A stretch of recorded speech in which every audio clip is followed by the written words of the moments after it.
coffee လုံးဝမကြိုက်တဲ့ဂျပန်တွေကိုတကယ်ကိုဘီလီယံနဲ့ချီတဲ့ coffee business ကြီးဖြစ်လာအောင်ပထမဦးဆုံးလုပ်ပေးခဲ့တဲ့ကုမ္ပဏီတစ်ခုကြောင့်ကျွန်တော်ဆွေးနွေးတင်ပြသွားမှာဖြစ်ပါတယ်ကျွန်တော်ဆိုင်လို့ရှာပါကျွန်တော်က marketing နဲ့ပတ်သက်ရင်ကျွန်တော်စတင်တယ် consultant လုပ်တယ်ကျွန်တော်မှာ Marketing Marketing Group ဆိုတဲ့ agency လည်းကျွန်တော်ထောင်ထားပါတယ်ဂျပန်နေဆိုတာကကြာပြောရမယ်ဆိုရင်စိတ်သက်ပိုင်းနဲ့ပတ်သက်ရင်တော်တော်လေးမာကျော်ပြီးတော့ပြုပြင်ပြောင်းလဲရခက်တဲ့သူတွေလို့ပြောလို့ရသူတို့ရဲ့တမိုင်းကြောင်းကိုကြည့်မယ်ဆိုရင်လည်းကျွန်တော်တို့စီမှာဆိုရင်ဒီမင်းတို့မင်းလက်ထက်လောက်ပေါ့အဲ့ဒီချိန်လောက်ထိသူတို့ကလည်းတကယ်ကိုတကားပိတ်ဝါဒဆိုတဲ့ဟာကိုကျင့်သုံးခဲ့တာတကားပိတ်ဝါဒဆိုရှင်းနေပြကျွန်တော်တို့တခြားနိုင်ငံတွေနဲ့ဒီကုန်သွယ်ပိုင်းနေမလုပ်ဘူးသူနိုင်ငံတွေကထွက်တဲ့ဟာပဲသူတို့စားတယ်သူနိုင်ငံတွေကထွက်တဲ့ဟာတွေနဲ့ပဲသူတို့နေထိုင်နေဘယ်နိုင်ငံတွေမှာအဆက်ဆံမလုပ်ဘူးပေါ့ဒါပေမဲ့ခုနကပြောတဲ့ဒီမင်းတို့မင်းလောက်အချိန်မှာသူတို့စီကိုဒီအမေရိကန်တွေကသွားပြီးတော့သူတို့ရဲ့အင်အားပြတာအဲ့ချိန်တော့ဂျပန်တွေကဒီသင်္ဘောတွေပါတယ်ဆိုရင်ကျွန်တော်တို့စစ်သားသင်္ဘောလောက်ပဲလုံနိုင်သေးတဲ့အချိန်မှာဒီအမေရိကန်တွေကသူတို့ထက်9ဆ6ဆလောက်ကြီးတဲ့ဒီကြောင်မီသွေးသင်္ဘောကြီးတွေနဲ့ဝင်လာပြီးတော့ချဲချောက်ပြတဲ့အချိန်မှာဂျပန်က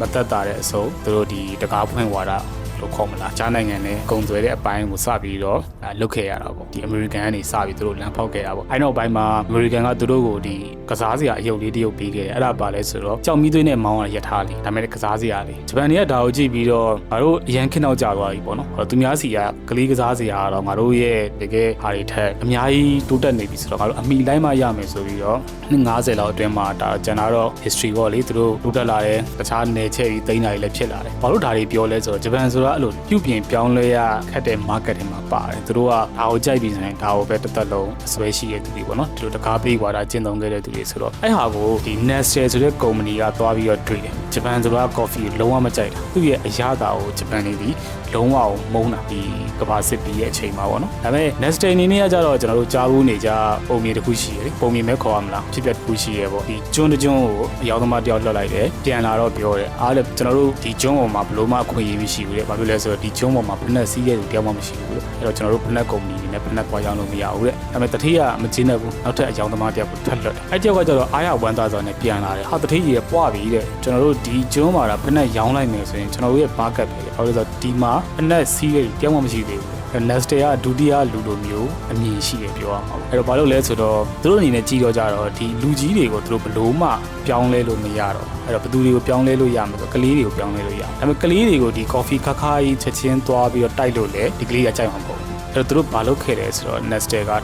1985လောက်မှာဖြစ်မဲ့တယ်သူတို့ကြားလုံးနေထုတ်တယ်ကလေးတွေကိုတက်ကတ်ထားတယ်ကြားလုံးအဲ့ကလေးတွေကနေတဖြည်းဖြည်းနဲ့ဒီကျွန်တော်တို့လူပြိုပေါ်ဝင်ကားစားအရွယ်တွေဖြစ်လာတယ်အဲ့ဒီလူတွေကိုတက်ကတ်ထားတယ်အဲ့လိုနဲ့10စုနှစ်အကြာအခုအကြာ2ခုအကြာလောက်ကိုဒီ Nestle က coffee တကြားလုံးတွေထုတ်ရင်းနဲ့မှာအဲ့ကလေးတွေကြီးလာတဲ့အချိန်မှာ coffee ကိုတောက်တတ်တဲ့လူတွေဖြစ်လာတယ်အဲ့လိုနဲ့ဂျပန်မှာအခုဆိုရင်ကျွန်တော်ဖတ်ကြည့်သလောက်ကဒီ coffee နဲ့ပတ်သက်တဲ့ business ကဒေါ်လာဘီလီယံနဲ့ကိုချီတဲ့ business ကြီးတစ်ခုဖြစ်သွားပြီအဲ့လိုဖြစ်ဖို့အတွက်လည်းဒီ Nestle ကအစားပြုခဲ့တာလို့ပြောလို့ရတယ်ဒီဗီဒီယိုကိုကြည့်ရင်းနဲ့တွေးတစ်ခုရမယ်လို့မျှော်လင့်ပါတယ်